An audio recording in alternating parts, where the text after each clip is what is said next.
नमस्कार, धीरेन्द्र पुंडीर ऑफिशियल में आप सभी का एक बार फिर से स्वागत है। आखिरकार योगी ने उस तरफ ध्यान दे ही दिया जिस पर लगातार उन पर हमले हो रहे थे। उनकी पार्टी उस तरफ से सजग नहीं दिख रही थी और नैरेटिव बनता जा रहा था, यानी जातीय जो तनाव है उसको किस तरह विपक्ष अपने हथियार में बदल रहा था। ये बात हम लोगों ने भी अपने पिछले वीडियो में बताई थी कि किस तरह से कथावाचकों के नाम के सहारे एक पूरा नैरेटिव उत्तर प्रदेश में गढ़ा जा रहा था। इससे पहले बारातों पर हमले और तमाम चीज़ें, लेकिन उस पर कोई जवाब नहीं था। पार्टी की तरफ से कोई बहुत हल्का फुल्का जवाब दिया जा रहा था, लेकिन योगी जी ने अब इसको साफ किया है कि कोई भी ऐसा तनाव उसको हल्के में नहीं लिया जा सकता। और उन्होंने कहा कि प्रदेश में जातीय संघर्ष फैलाने का षड्यंत्र हो रहा है, सख्ती से निपटे पुलिस। यानी उस चीज का एहसास हुआ है कि ये जो घटनाएं आ रही हैं, क्या ये घटनाएं किसी खास मकसद से की जा रही हैं? क्या ये अचानक जो सदियों से चलता हुआ तनाव है गांव में अलग अलग जातियों में वो मुखरित हो रहा है, या फिर इसको बनाया जा रहा है? चूंकि जांच करने के लिए जिस तरह उन कथावाचकों के साथ शुरू हुआ, फिर उनको यादव जिस तरह से राजनीति का उनको एक चेहरा बनाने की कोशिश अखिलेश कर रहे हैं, उसके बाद तमाम विपक्षी पार्टियां भी अपने 24 के प्रदर्शन को दोहराने के लिए इसी को हथियार बना रही हैं। तो उस पर अब योगी आदित्यनाथ खुद ही मैदान में उतरे हैं। कौशाम्बी, इटावा, औरैया इनकी घटनाओं को गंभीरता से लेते हुए योगी आदित्यनाथ ने साफ किया कि प्रदेश में जातीय संघर्ष फैलाने का षड्यंत्र रचा जा रहा है। उन्होंने पुलिस को सीधे तौर पर निर्देश दिया है कि दोषियों को बेनकाब कर सख्त कार्रवाई की जाए। इसके लिए शासन के निर्देश का इंतजार न किया जाए। मुख्यमंत्री ने साफ किया कि जातीय संघर्ष की कोशिशें प्रदेश के हित के खिलाफ है और किसी भी स्थिति में इसे स्वीकार नहीं किया जाएगा। और जो अभी इटावा में कथावाचक के साथ मारपीट, चोटी काटने की घटना को लेकर जो मुख्यमंत्री हैं, उन्होंने एएसपी जो एसएसपी थे वहां ब्रजेश श्रीवास्तव, औरैया, कौशाम्बी में ऐसी घटनाओं को के लेकर वहां के एसपी को जमकर फटकार लगाई। और साथ ही साथ जो हम लोगों ने अपने पिछले वीडियो में बताया कि कथावाचक मुकुटमणि यादव के पास 2 आधार कार्ड मिले थे, जिनमें से एक आधार कार्ड पर मुकुटमणि है यादव, दूसरे पर मुकुटमणि अग्निहोत्री, यानी ब्राह्मण और यादव दोनों के आधार कार्ड मिले थे। और उसमें सबसे बड़ी बात यह थी कि दोनों आधार कार्डों का नंबर 1 बताया जा रहा था। तो जो जांच की दिशा है अब उस तरफ जोड़ी जा रही है कि आखिर यह आधार कार्ड बने कैसे थे और फिर इनका इस्तेमाल इस तरह कैसे हुआ कि उस गांव में जहां अब काउंटर एफआईआर भी हो रही है, उन्होंने शिकायत दी है कि किस तरह से कथावाचकों ने एक महिला के साथ छेड़छाड़ की थी और वो लगातार अपने आप को जब उनसे पूछा गया था तो ब्राह्मण बता रहे थे। दरअसल सवाल ये नहीं कि कौन कथा कह सकता है कौन नहीं, सवाल ये है कि क्या इसका राजनीतिक इस्तेमाल हो सकता है या नहीं। क्या वाकई वो विद्वेष जातीय विद्वेष था जिसके चलते 2 कथावाचकों के बाल काटे गए और फिर उनके साथ बदतमीजी की गई? इस पर हमने देखा कि किस तरह से शंकराचार्य एक बयान भी जारी कर चुके हैं कि भाई ये सुनाने का अधिकार ब्राह्मणों को है, ये तमाम चीजें। लेकिन ये एक जातीय नैरेटिव को गढ़ने का प्रयास है। अभी मुक्तेश्वरानंद या इस तरह के जो शंकराचार्य हैं वो लगातार इस विपक्ष के हथियार बनने के लिए तैयार बैठे रहते हैं, तो उसी तरफ इस बयान को देखा जाता है। लेकिन ये बात जरूर है कि अचानक इस तरह की घटनाएं बहुत दिखाई देने लगी और खासतौर से उन घटनाओं में जिनमें ओबीसी वर्सेस दलित का कोई मसला हुआ तो वो फिर जिस तेजी से आई उसी तेजी से गायब हो जाती है। लेकिन जैसे ही उसमें अपर कास्ट का कोई भी हिस्सा शामिल होता है तो वो घटना कई दिन तक न केवल सुर्खियों में बनाई जाती है बल्कि उस पर नैरेटिव गढ़ा जाता है, जो ये इस तरफ इशारा करता है कि सब कुछ ये सहज तौर पर उस तरह नहीं घटित हो रहा है जैसे कि अगर कोई जातीय विद्वेष या जातीय तनाव वहां मौजूद हो। इसी को लेकर मुख्यमंत्री योगी आदित्यनाथ ने, मुझे लगता है कि एक सही से दिशा निर्देश देने की कोशिश की है उन एसएससी को जो इंतजार करते हैं कि इस तरह की घटना में आखिर पार्टी का रुख क्या रहता है या सरकार का क्या रुख रहता है, उस पर देर हो जाती है। और कार्रवाई में देरी का मतलब ये है कि आप विपक्ष को ये ताकत दे रहे हैं कि वो इस तरह की चीज़ों को उठाए और उनको राजनीतिक हथियार बनाए, क्योंकि विपक्ष का काम ही ये है, वो इस तरह के मुद्दे ढूंढेगा ही ढूंढेगा। ये जिम्मेदारी तो सरकार की होती है या पार्टी की होती है कि वो इस तरह के, पहली तो बात है इस तरह की घटनाओं पर सख्ती से रोक लगाई जानी चाहिए, क्योंकि जातीय, अगर आज भी जातीय तनाव गांव में होता है तो मुझे लगता है कि ये सनातन की उस भावना का अपमान करता है जो लगातार इतने सालों से गुलामी के दुष्चक्र में फंसने के बाद आज़ाद होती है तो एक नई उम्मीद और एक नई सुबह की बात करती है।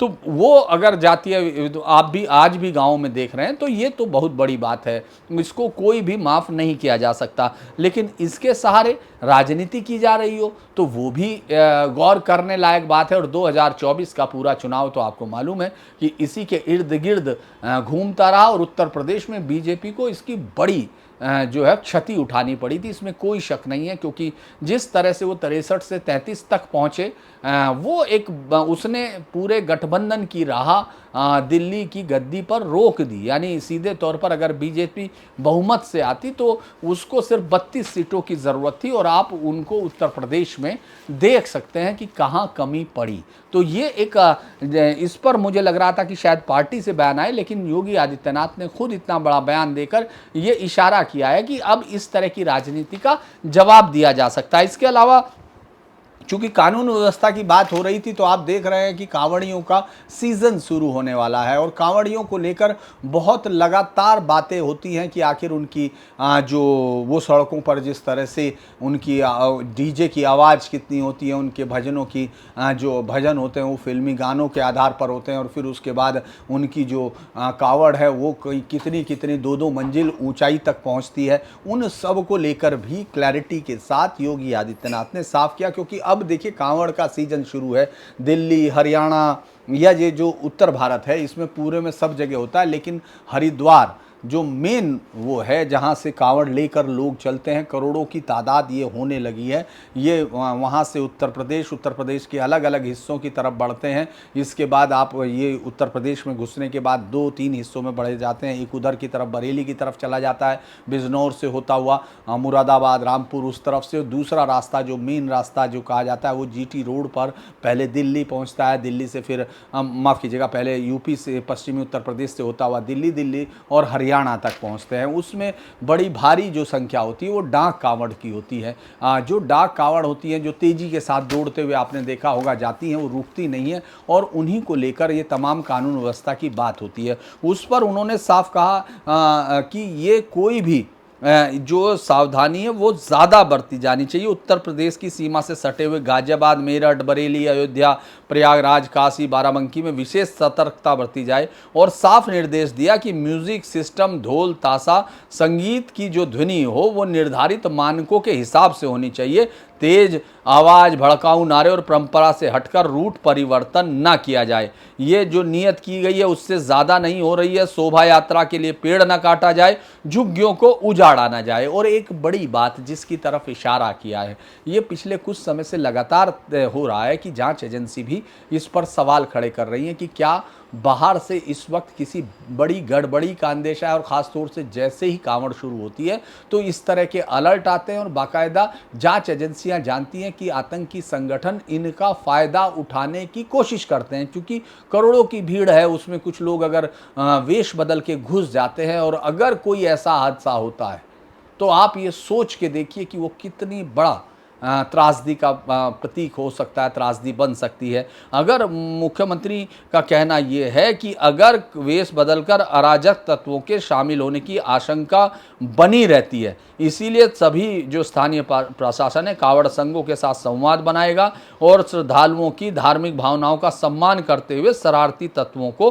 किसी भी तरह की छूट नहीं देगा। यहाँ तक कि अभी आपने देखा होगा अलग अलग इस बार पिछले कुछ समय से ये तो देखना होगा कि जिस तरह से पहले कांवड़िए कोई भी किसी तरह की आप सुविधा को नहीं देखते थे, वो पूरी तरह से सिर्फ जनता के पैसे से और जनता के ही सहयोग से चलती थी। अब पिछले कुछ सालों से कम उत्तर प्रदेश, दिल्ली में अभी और उत्तराखंड में एक बदलाव आपको दिखा होगा कि अब कांवड़ियों को लेकर और उस दौरान उनकी भावनाओं को लेकर काफ़ी माहौल जो है संवेदनशील दिखाई देता है और वो उनकी आवाज़ को सुनते हुए भी दिखता है। अब दिल्ली की जो नई मुख्यमंत्री मुख्यमंत्री आई हैं रेखा गुप्ता, उन्होंने बिल्कुल एकदम बदलाव ही कर दिया। उन्होंने अब जो पैसे संघों को दिए जाते थे वो 10 लाख तक पैसा किया, जो कांवड़ संघ जो आयोजित करते हैं शिविर, और उसको डीबीटी के साथ यानी डायरेक्ट उनके खातों में भेजा जाएगा, बीच में कोई भी नहीं है। इसके बाद अगर आप उत्तराखंड में देखते हैं तो डीजीपी साफ तौर पर कह चुके कि इस दौरान जो भी कांवड़ यात्रा मार्ग होगा उसमें ओपनली कोई मांस की बिक्री नहीं होगी,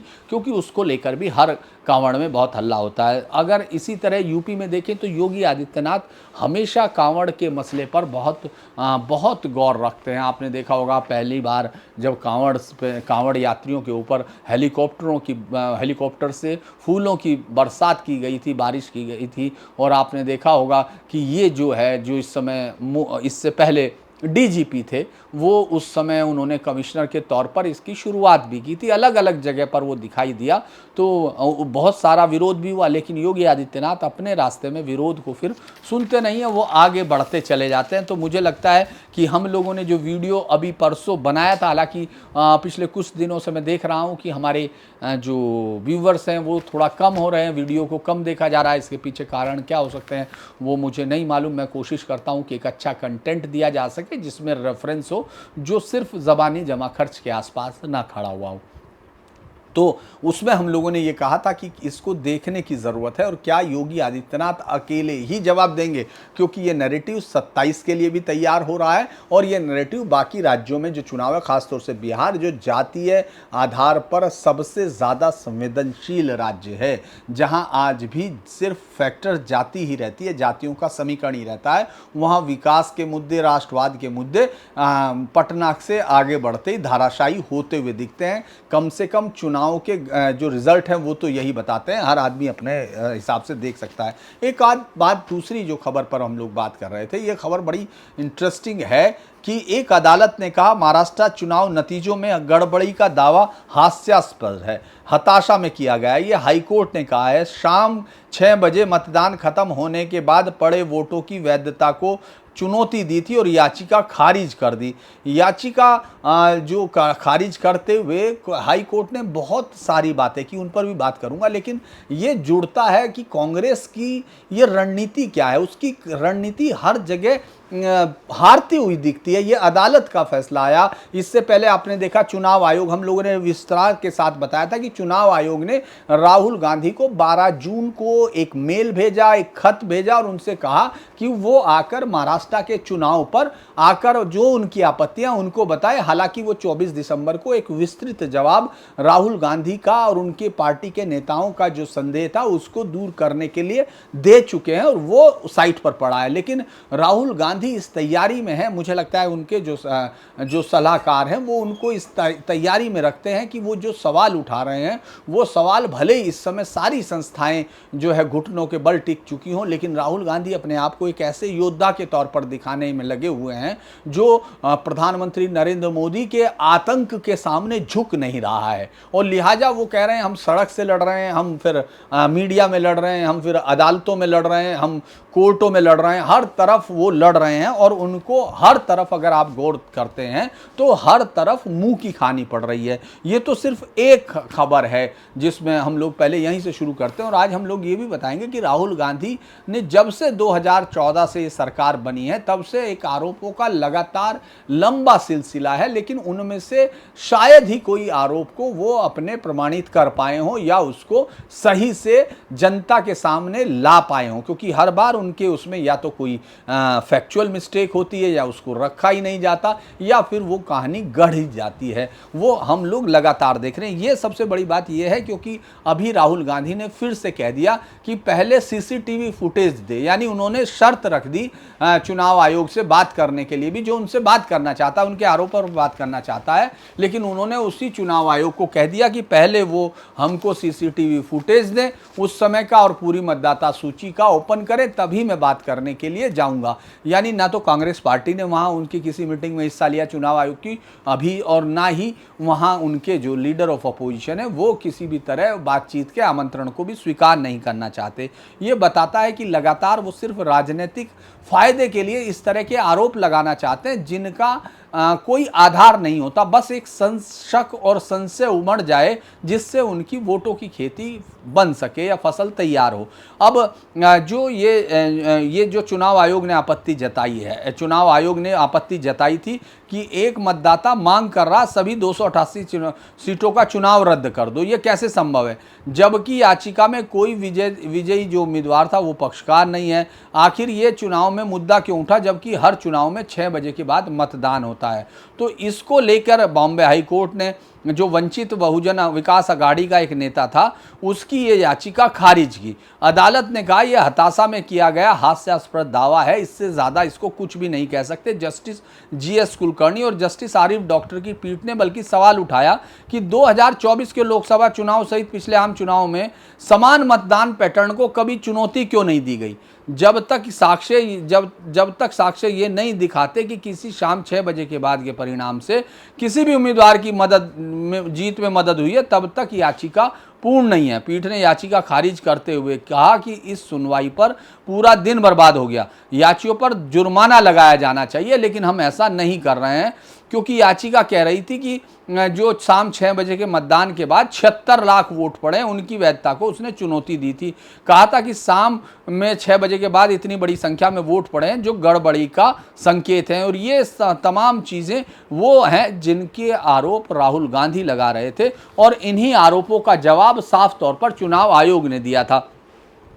अब हम राहुल गांधी के अगर पिछले 11 साल के आरोप को देखें तो 2019 में उन्होंने शुरुआत की थी कि जो 2023 में उन्होंने कि सारे मोदी सरनाम वाले चोर हैं, वो जो हैं वो चोरी के उसमें जो चोरी का आपको समझ रहा होगा, जब उस समय नीरव मोदी का वो चल रहा था, उस समय उन्होंने ये कहा था, और इस पर उनके ऊपर केस दर्ज हुए, एक में उनको बाकायदा सजा भी हुई। तो मुझे लगता है कि उनके पास ये आरोप इतना बड़ा था, उसको खारिज कर दिया अदालत ने कि ये, और इस तरह का आरोप लगाते वक्त आपको सोचना होता है। EVM का तो हम लोग शुरुआत कर ही चुके हैं, ये महाराष्ट्र चुनाव में उन्होंने लगाया था, इसके बाद उससे पहले ये डाटा तो पहले भी हो चुका, उसके बाद जो 2019 में मैं कह रहा था सभी चोरों का सरनेम मोदी क्यों होता है, ये थी टिप्पणी। उसके बाद उन पर मानहानि का मुकदमा दायर हुआ, सूरत की कोर्ट ने उन्हें दोषी ठहराया, 2 साल की सजा भी दी, जिससे उन्हें लोकसभा के लिए अयोग्य घोषित कर दिया, लेकिन उस पर बाद में अगस्त 2023 में सुप्रीम कोर्ट ने रोक लगाती थी।